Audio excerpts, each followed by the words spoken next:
अस्सलाम वालेकुम, मैं हूँ Alina Irshad. Welcome to ARY teams. So let's start. Pakistan, America और सऊदी अरब का इत्तेहाद अफगानिस्तान में सोवियत रूस के खिलाफ बरसरे बेकार था। रूस की फिजाई बर्तरी खत्म करने के लिए अमेरिका ने एक ऐसा मिसाइल तैयार किया जिसके लिए लॉन्चर नहीं, सिर्फ इंसानी कंधा चाहिए था। ये मिसाइल था स्टिंगर मिसाइल। इस मिसाइल ने रूस को तिगनी का नाच नचा दिया। स्टिंगर मिसाइल पाकिस्तान के जरिए अफगानिस्तान को सप्लाई किए जाते थे। ज़ियाउल हक के दौर में इन मिसाइलों को महफूज करने के लिए कई मकामात चुने गए, जिनमें से एक रावलपिंडी का ओजड़ी कैंप था। मुजाहिदीन स्टिंगर मिसाइलों से रूसी हेलीकॉप्टरों को पतंगों की तरह गिराने लगे। रूसी फौज का मोराल 8 साल से जारी जंग में बहुत पहले ही गिर चुका था। पाकिस्तान की शानदार इंटेलिजेंस, मुजाहिदीन के ताबड़तोड़ हमलों, अमेरिका और सऊदी अरब की मुआशी मदद से चलने वाली अफगान जंग में स्टिंगर मिसाइल वो आखिरी हथियार था जिसने सोवियत रूस की कमर तोड़ दी। स्टिंगर सिर्फ सोवियत रूस के लिए तबाही ही नहीं था, बल्कि पाकिस्तान में भी इसने गारतगिरी की। वो ओजड़ी कैंप जहाँ स्टिंगर मिसाइल जमा किए गए थे, 10 अप्रैल 1988 को धमाके से फट गया। रावलपिंडी के बासियों के लिए 10 अप्रैल का दिन क़यामत से कम नहीं था। मिसाइल फटने की आवाजें और आसमान से बरसती आग एक खूनरेज़ जंग का मंजर पेश कर रही थी। जब ये बारूद की बारिश थमी तो रावलपिंडी में 103 अफराद जान की बाजी हार चुके थे, जिनमें साबिक वजीर आजम शाहिद खाकान अब्बासी के वालिद ग्रामी भी शामिल थे। सोवियत रूस के लिए इस जंग की माली और इंसानी कीमत बर्दाश्त से बाहर हो गई तो इसने वापसी का फैसला किया।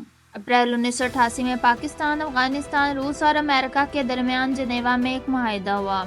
इसमें तय पाया कि पाकिस्तान और अफगानिस्तान एक दूसरे के मामलात में मुदाखलत नहीं करेंगे।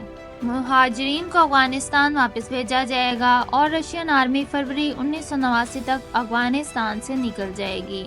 रूस ने मुआहिदे की पासदारी करते हुए अफगानिस्तान खाली कर दिया, लेकिन रूसी अफवाज के मुकम्मल इनखला से पहले ज़ियाउल हक का आखिरी वक्त भी आन पहुंचा था। कहा जाता है कि ज़ियाउल हक को खुफिया एजेंसियों ने पहले ही खबरदार कर दिया था कि इनके कत्ल का मंसूबा बना लिया गया है। मौत से पहले आखिरी चंद माह वो आर्मी हाउस रावलपिंडी में बंद होकर रह गए थे। इनकी मौत से 3 दिन पहले 14 अगस्त की तकरीब का सारा फंक्शन भी इनके हुक्म पर आर्मी हाउस में कराया गया। इस वक्त ज़ियाउल हक इतने खौफजदा थे कि उन्होंने आर्मी हाउस के सहन में लगे दरख्तों की सिक्योरिटी रिस्क करार दे दिया और 40 दरख्त कटवा दिए। इस प्रोग्राम के सिर्फ 3 दिन बाद वो आर्मी हाउस से निकले और टैंकों की मशकें देखने बहावलपुर पहुंच गए।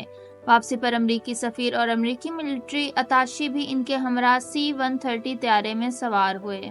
मशकें देखने वालों में vice army chief general Aslam bag भी शामिल थे, लेकिन चूंकि वो अपने अलग त्यारे में आए थे इसलिए वो वापसी पर ज़ियाउल हक के साथ नहीं थे। जनरल ज़ियाउल हक का त्यारा उड़ान भरने के कुछ ही देर बाद बहावलपुर की एक बस्ती लाल कमाल में गिरकर तबाह हो गया।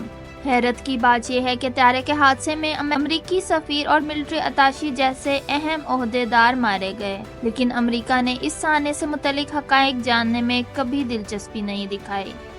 यही वजह है कि ज़ियाउल हक के कत्ल को अमरीकी साजिश समझने वालों की तादाद बहुत ज्यादा है। जनरल ज़िया को अफगान जहाद और इस्लामी कानून साजी की वजह से मजहबी हलकों में कदर की निगाह से देखा जाता है। ताहम अफगान जंग के दौरान मुहाजिरीन के साथ मंशिया, क्लाशंकोफ कल्चर और दहशतगर्दी का तूफान भी पाकिस्तान में दहराया।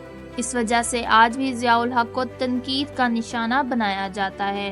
ज़ियाउल हक ने 11 साल मुल्क पर बिला शिरकत गैर हुकूमत की, लेकिन अपने या अपने खानदान के लिए कोई दौलत जमा नहीं की। लेकिन ये हकीकत भी अपनी जगह मौजूद है कि ज़ियाउल हक ने जो बड़े फैसले किए, इनमें से बाज़ का खमियाजा पाकिस्तान आज तक भुगत रहा है। तारीख की सितम ज़रीफी तो देखिए कि जिन गर्म पानियों तक हसूल के लिए रूस ने 10 साल जंग की, 30 साल बाद वही रास्ता सी-पैक के जरिए पुरअमन तरीके से हासिल कर लिया गया। हालांकि अभी इन लोगों के बाल काले हैं जिन्होंने रूस के खिलाफ अफगान जंग में हिस्सा लिया था। ज़ियाउल हक का हंगामा खेज दौर खत्म हो गया, लेकिन ऐसा क्या हुआ कि भुट्टो, जिसे ज़ियाउल हक 7 साल पहले दफन कर चुके थे, मीनारे पाकिस्तान पर पूरे कद से आन खड़ा हुआ। पाकिस्तान की तारीख में पहली बार जाग पंजाबी जाग का नारा कैसे लगा, क्यों लगा और किसने लगाया? बेनज़ीर भुट्टो और नवाज शरीफ ने 1988 के इंतखाबात जीतने के लिए एक दूसरे के खिलाफ ऐसी अखबारी मुहिम्मात चलाई कि आप देखें तो शश्त रह जाएं। ये सब कुछ अगली किस्त में देखें। अगले के साथ बर वक्त देखने के लिए ARY टीम्स को सब्सक्राइब करें। بیل آئکن پر ضرور کلک کریں تاکہ ہر اپڈیٹ آپ کو فوری مل سکے۔ اس ویڈیو کے بارے میں آپ کی کیا رائے ہے؟ کمنٹ سیکشن میں ہماری بہتری کے لیے اپنی رائے کا اظہار ضرور کریں۔